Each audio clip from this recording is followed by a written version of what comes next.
In fact, I wanted to avoid answering this question because it is a question regarding the subject matter of our book, in fact. A book should be written on economic philosophy of Islam by some Ahmadis who have both the understanding of the Holy Quran as well as the understanding of the subject economy. But I can give you some hints now so that you can yourself develop if you have time. As I started telling you last night, for every motion there has to be a motive force, some compulsion to drive something on. So the wheels of economy are drawn, are moved, put into motion I should say, by some compulsion. According to the capitalistic system, that compulsion is a promise of a reward for your money. You deposit your money in a bank and you are assured that you will get a certain sum out of that deposit per year or whatever the time scale be. This is how the capital does not remain idle. Another way of doing the same thing would be to punish you if you keep your capital idle, with the result that through compulsion of fear you are forced to move the economic wheel anyway. Now apparently the reward is much bigger in terms of percentages normally found today in the world as against the punishment, the threat of punishment, which is 2.5% generally speaking. But in reality it is not so, because when you further examine the whole situation of the capital system and how it works, you will come to realize that in an interest-run economy, the money loses its value by the passage of time. And in fact, what you are left with is much less than your calculations would make you believe. By the time you have received 12%, that is 12 rupees extra to your 100, the money may have lost its value by even 15%. So there is a big fraud committed against the innocent people who think their money is doubling in 6 years or so. But the best way of judging whether money was actually doubling up or being halved is to buy something of the real estate and keep it as a test case. And after 6 years, try to buy that piece of land with a doubled money. If you really are able to buy that much piece of land with your doubled up money and save some, then you are in profit. If you have to borrow some more money to buy the same piece of land which you could buy 6 years before, then you are positively a loser. So through this interest system, you deceive the whole society. And those who control the banks and the monetary sit at the sources of money manipulation. They can play havoc with the money of not only individuals but also of the poor nations. And this is exactly what is being done.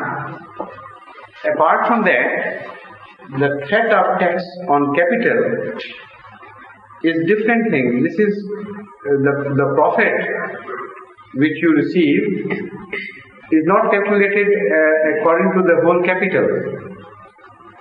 The fact is that when you are taxed at the capital, then you suffer quite a substantial sum if you do not move that money, as I explained yesterday.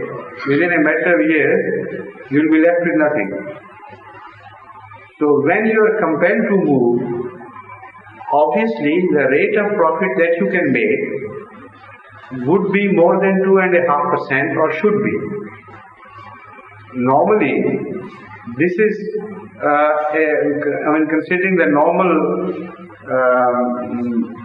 I shouldn't say normal because in every country it is different.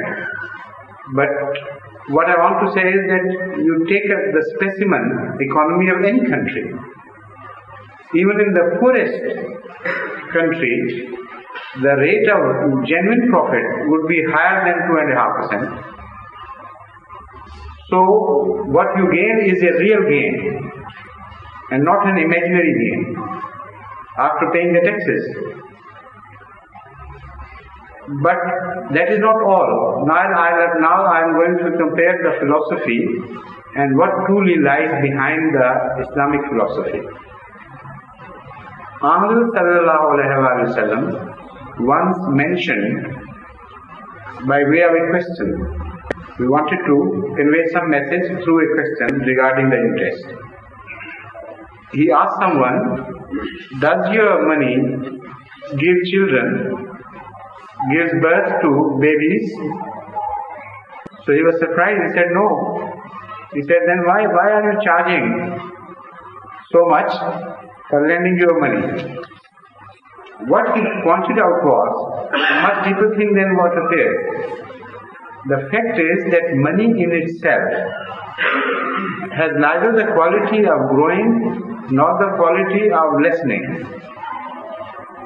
It is an inert thing, and it acquires a quality whenever married to the talent or labor of somebody else. In that case, it could decrease as well as it could increase. So, an essential quality is non-existent in the case of the money. It just becomes an instrument. An instrument which would be employed to decrease itself or to increase itself. The result would depend on who is using this instrument. So if this is kept in mind, then the importance is transferred from money to the user. And he gains more importance in the economy. So this is why Islam does not permit, and one of the reasons, does not permit usury. There are so many other reasons, I am not discussing all, but as I told you, I am giving some hints which are very important and fundamental. Now, for instance, look at the capitalistic system. The banks assure you that they will give you a certain percentage, regardless of the fact that that is just a fraud, and more often than not you don't get anything in return. The fact is that this system will kill your personal capabilities and also kill the standard of honesty in trade and industry and everything. Because you're not concerned with the standard of honesty in this regard, because this is a government system, and very rarely in this system a bank goes bankrupt. So it's almost certain, it's like a law that you deposit your money and you get your so-called profit out of that. And you do not have to pay personal attention to it. Islam abolishes this system and promotes a system of cooperative trade, cooperative industry and cooperative business. In that case, you are not assured of any positive profit. Only the result would decide whether you should get a certain percentage out of your capital, or the vice versa would happen. The very opposite is going to take place. Who is going to decide this? The person who is employed for some sort of business, or who is entrusted with some sort of business. And also the system which has been agreed upon between the two parties, the lender and the one who is deposited with. If the lender is a sensible man, then he would naturally take active personal interest in two things. Number one, he would judge the quality and the standard of honesty of the party whom he is entrusting with his money. Secondly, he would like to have some personal relationship with that trade or business. He would not be just a sleeping partner, because it would help him not to be a sleeping partner. So a mutual trade would develop in such a society with emphasis on maximum participation and emphasis on the standard of honesty.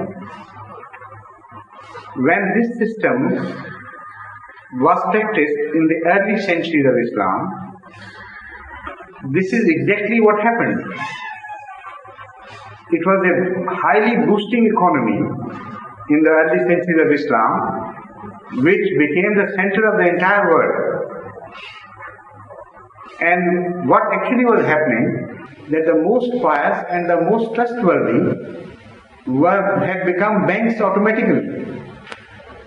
For instance, Hazrat Imam Abu Hanifa was a multi-millionaire because people would throw their money into his house or in his depositing coffers and leave a note just telling him that you can employ this and the profit would be divided 25% or 50% as they agreed.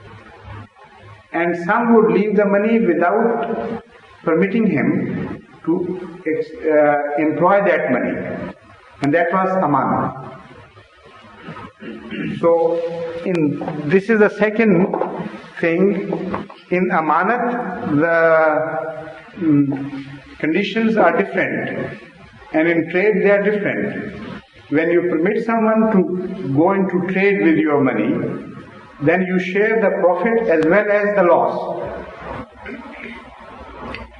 So neither of the party suffers anything. Capital is not given importance. The quality of the man and his integrity are given importance. In such a system, these two qualities must flourish for the trade of a nation to flourish. And automatically, economic compulsion brings this to limelight and helps them to flourish. As I was quoting, this began to happen when this system was in vogue in the early centuries of Islam. But if you lose, then you also share the loss with the depositor. And there is a risk. So instead of a fraud, this is the real life. And this is truth. This is how it should be. When you share somebody's qualities of mind and heart, if those qualities suffer, you should also suffer. Why should there be a guarantee for your money? Money is just one partner and not the entire partner. It is a partner which cannot flourish by itself. As Ahmad pointed out, they don't give birth to children. That means it does not have the intrinsic quality to multiply without being married to some other quality. So both become the joint shareholders in whatever they do and whatever they achieve. Loss should be shared as well as the profit. So this is the Islamic system. Now in this way, you cannot usurp the rights of poor nations at all. It's impossible. Employ this system in the modern economy, and the big advanced nations will have to share the profit of their highly developed technology as well with the poor nations. If, for instance, they keep the oil money as deposit, in this system, they'll have to share the profit of their high development of economy. They cannot defraud the poor nations at all. They become helpless in doing so. For instance, I'll further elaborate this point in application. The Middle East oil has produced oil dollars.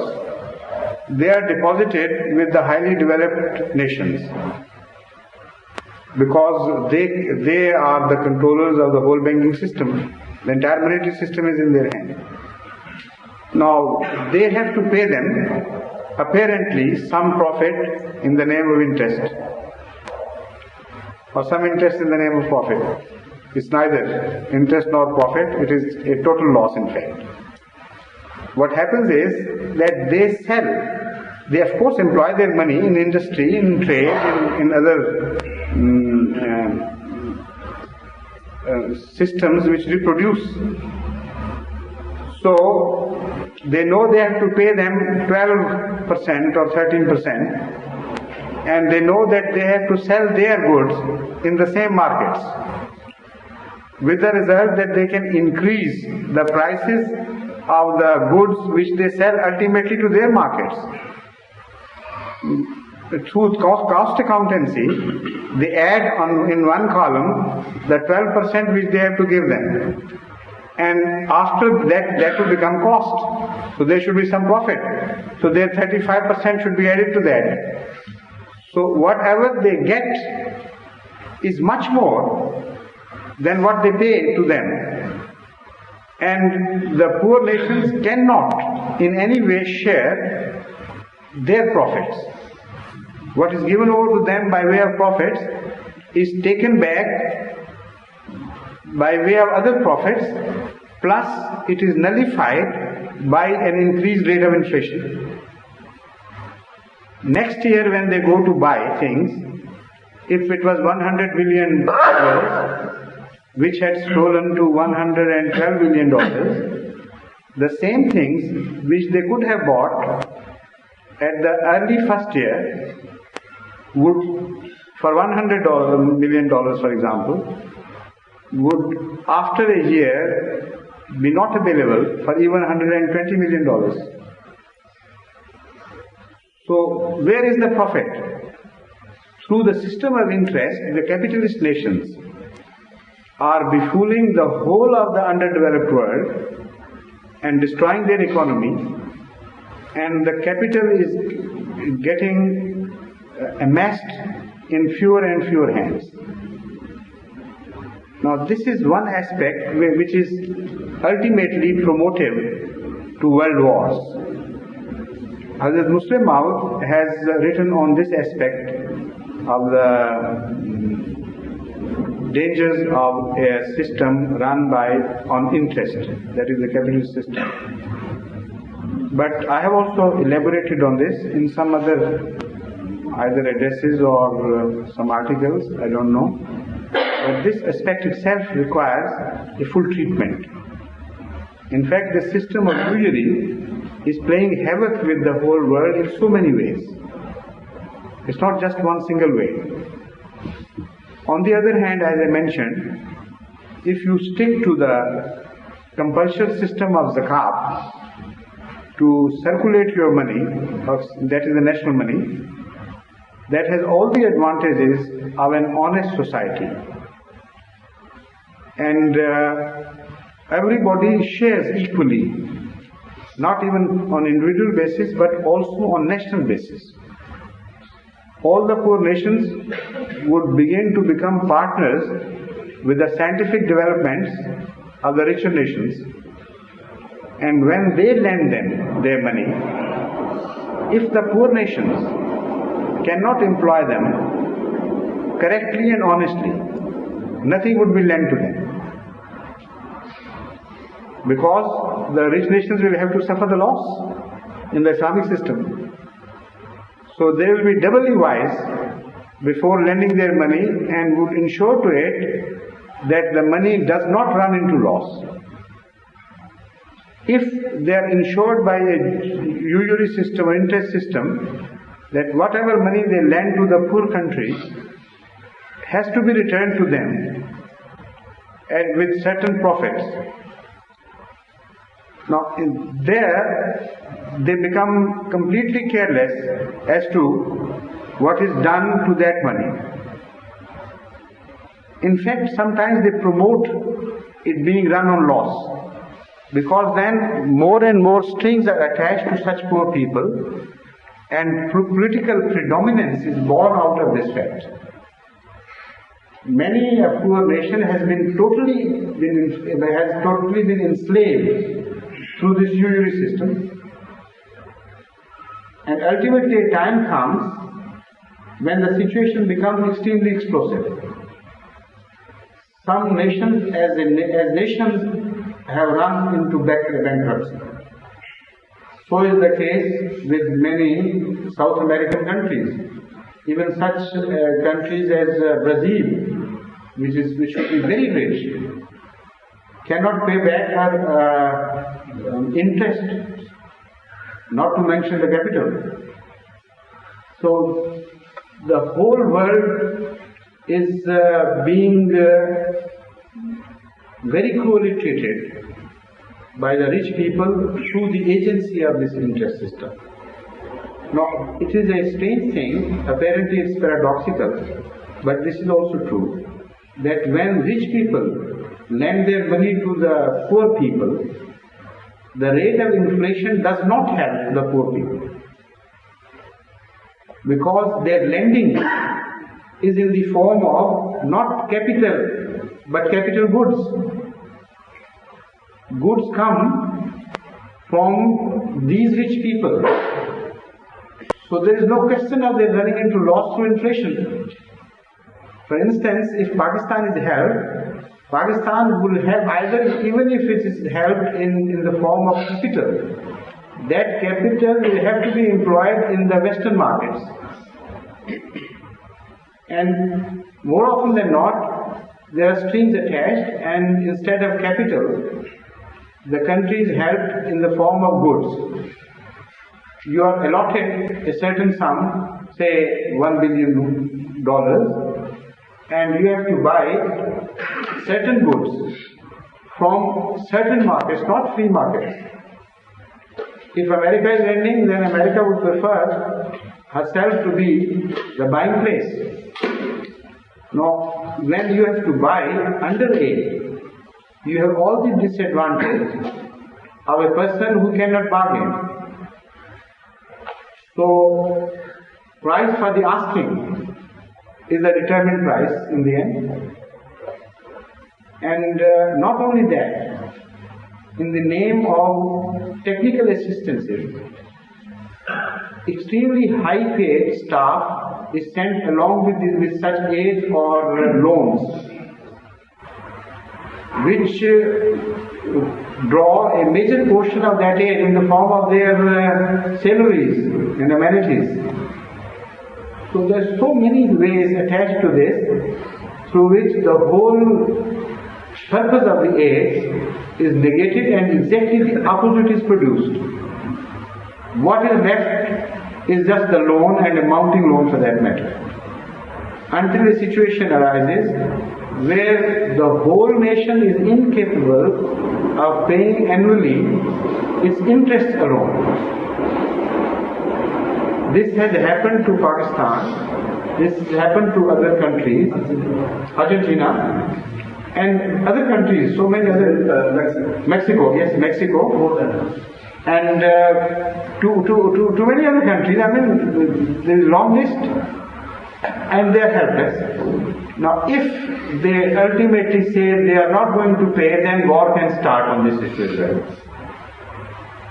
So, on the one hand, the capitalist countries also are running into a situation which is promotive to war. Those who gain, they are also being driven towards war. And those who are being robbed, they are also being driven to war. Now, this has to be elaborated, but as I told you, I have no time. But I can elaborate this further to convince you that the system of interest is mainly responsible for global wars. Because whatever war there is today is the war of economy, essentially, initially. And this war is being waged through their economic system. In this war, when there are failures, then the second type of war takes over. That is the hot war. They are deeply linked together.